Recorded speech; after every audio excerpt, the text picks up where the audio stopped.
friends. Thanks for watching.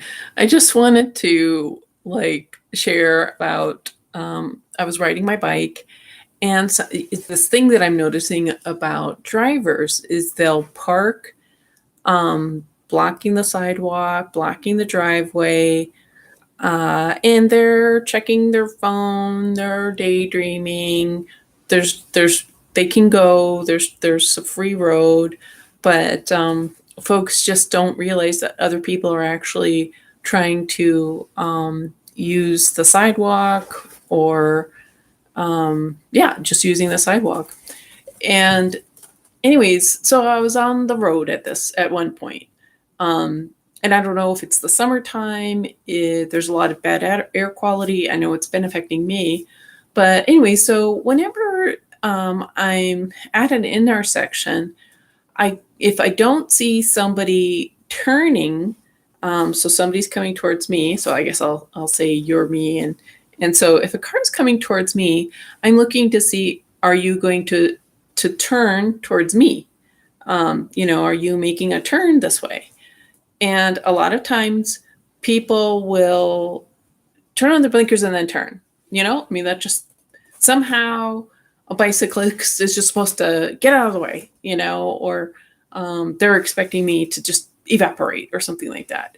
And that's just and the thing is, the roads here in Rapid, they're super broken, all very wonky. So it's not like I can really just speed away. It's like there's all this debris and broken parts of the road. So I'm like having to stay balanced when somebody decides to make a sharp turn. So I'm waiting for I'm waiting for this guy who's going this way. I'm waiting for his blinkers to go. And usually if somebody's just going straight, they just go straight. And I'm just slowing because we're at an intersection. So I'm just I'm just waiting for the guy to do, the thing that drivers do is just they're oblivious that anybody else is out on the road.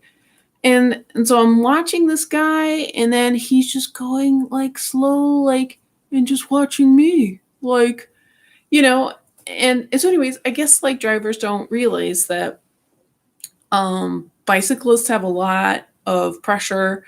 They have the burden of their safety pretty much on them, and a lot of drivers don't use their lights.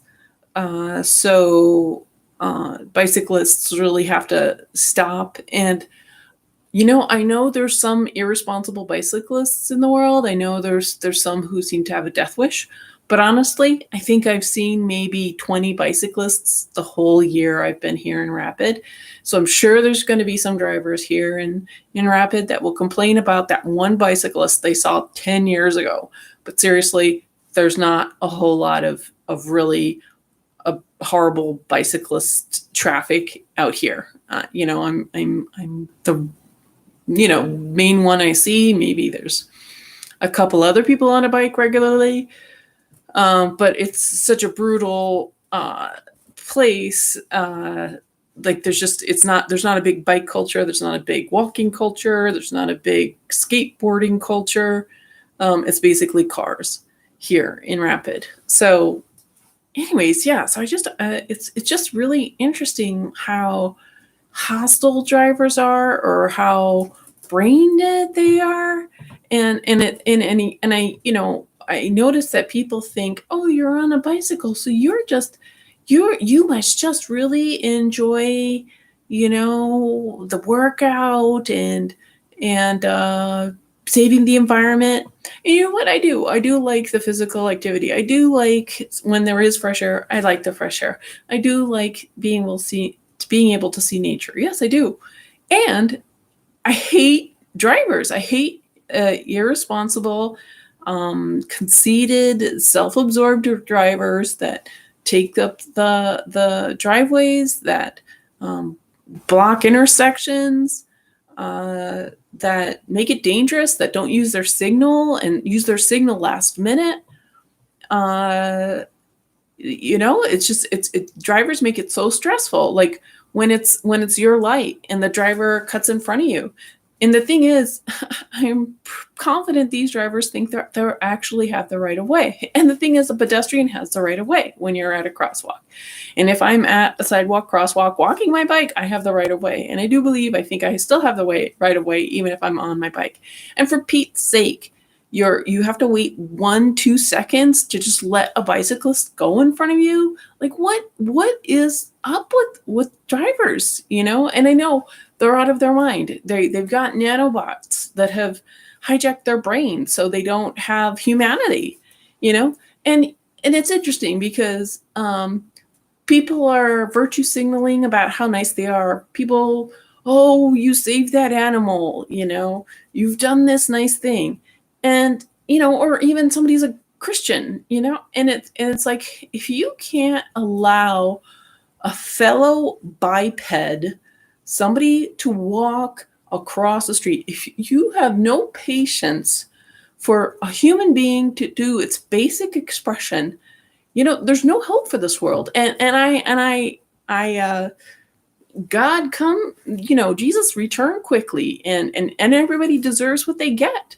You know, if you can't allow a human being to walk across the street, or even somebody to bicycle across the street, you're sitting in an air-conditioned vehicle in a cushy seat where all you got to do is press a little lever. Somebody who's walking or somebody who's on a bicycle has to push themselves up on weird terrain and where there's gravel, and you know, like, it's a lot more effort as a bicyclist or somebody who's walking, a pedestrian.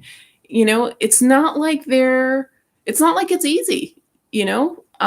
So I really would like it if drivers would have a little perspective, you know. And the thing is, like, how you could tell a good city is if there's elderly people who are if you see them using the infrastructure, the main infrastructure, the public infrastructure. If you see disabled people, if you see elderly people, if you see blind people. I have never seen like disabled people in wheelchairs, blind people, beyond like the main, you know, on Main Street and like Fifth Avenue or something like that. Like, Rapid City is such a hostile place for people with disabilities, for the elderly, you know, beyond like one block. Now, where I have seen disabled people, people in wheelchairs, elderly people, is New York City, San Francisco, and Portland, Oregon. There you can see, you know, people are using the different types of transportation. And I'm sure it's a big hassle. You know, like certain elevators in BART in San Francisco didn't always work. So, I mean, there's definitely problems even with major cities. But oh my gosh, like, South Dakota is the last place I would recommend for anybody with who's a pedestrian, for anybody who likes bicycling. You know, it is just. I mean, it's not the worst drivers. Definitely the worst drivers are Montana, but South Dakota, it's up there. It's pretty oblivious and you know, inconsiderate. But Montana is kind of crazy. Like, Montana is like, wants to really take you out. It seems like the drivers are just like my 5th month there, I got like almost hit like 5 times or something like that. When I was in Portland, Oregon, bicyclists hit me like on the sidewalk as I'm walking. Like, bicyclists ran into me. So you know, that really was horrible, you know. And something that's weird is like bicyclists. So you're walking, you know, and for some reason bicyclists like to go up right behind you and then veer like inches away. So they come up and you can't hear them, and then they're like this, and I just jump out of my skin because I'm like, but the thing is, like, and there'll be like this whole clear path that bicyclist could go, but for some reason, like, a lot of bicyclists just like to come up right behind you, like within an inch, and then they'll move. I'm like, what's up with that, you know? And it's like, it scares me out of my wits. And I just feel like it's kind of this mean spirited kind of thing, because when there's all this space, I mean, I understand maybe if it's crowded, but why quietly creep up behind somebody and then burst off to the side? I don't know. But I think it might be also this weird brain damage, this mass brain damage that seems to be occurring to people, where they really are clueless of how to occupy space with other people, and people are just really self-absorbed and just very super egotistical, and they don't know how they are affecting other people. So, if any of those people care, I just wanted to share my 2 cents. So, thanks for listening.